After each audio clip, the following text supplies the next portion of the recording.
విభీషణ ఇంద్రజిత్తు సంవాదము. బృహస్పతిలాగా ప్రతిభాశాలి అయిన విభీషణుడు పలికిన మాటలను అసహ్యముతో విన్న తర్వాత రాక్షస వీరులలో ప్రముఖుడైన ఇంద్రజిత్తు విభీషణుడితో ఇలా అన్నాడు. కిం నామతౌ రాక్షస రాజపుత్రౌ అస్మాకం ఏకేనా హి రాక్షసేన సుప్రాకృతేన అపిరణే నిహంతుం శక్యౌ కుతో భీషయసే మా భీరో. పిరికివాడమైన ఓ భీరుడా, మానవ మాతృలైన ఆ రాజకుమారులు మన ముందు ఎంత! మనలో ఒక సామాన్య రాక్షసుడు కూడా వారిని చంపివేయగలడు. నువ్వు భయపడటమే గాక అనవసరంగా అందరినీ ఎందుకు భయపెడుతున్నావు? నేను త్రిలోక అధిపతి అయిన దేవేంద్రుణ్ణి రాజ్యభ్రష్టుణ్ణి గావించి భూలోకాన బంధించాను. అప్పుడు దేవతలందరూ పూర్తిగా భయకంపితులై 4 దిక్కులకు ఎటువారు అటు పారిపోయారు.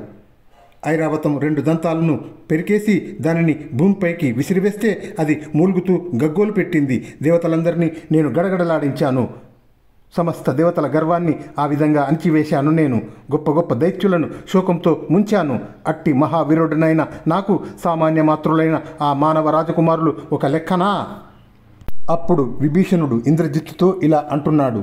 త్వమేవ వద్యచ్చ సుదుర్మతిచ్చ సా చాపి వద్యోయ ఇహ ఆనయత్ త్వాం బాలం దృఢం సాహసికం చ యో ఆజ్ఞా ప్రావేశ యన్ మంత్రకృతాం సమీపం. ఇంద్రజిత్తు, నీ బుద్ధి భ్రష్టమై ఇలా పలుకుతున్నావు కాబట్టి నీవు కూడా వజ్రుడవే. ఇలాంటి నిన్ను ప్రముఖులైన ఈ మేధావుల సమావేశానికి పిలిపించినందుకు ఆ రావణుడు కూడా దండనకు అర్హుడే.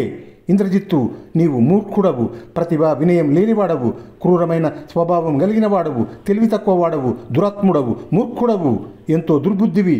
నీవు బాల్య చాపల్యంచే ఇలా పలుకుతున్నావు అని ఇంద్రజిత్తుతో పలికిన తర్వాత రావణుడితో విభీషణుడు ఇలా అంటున్నాడు.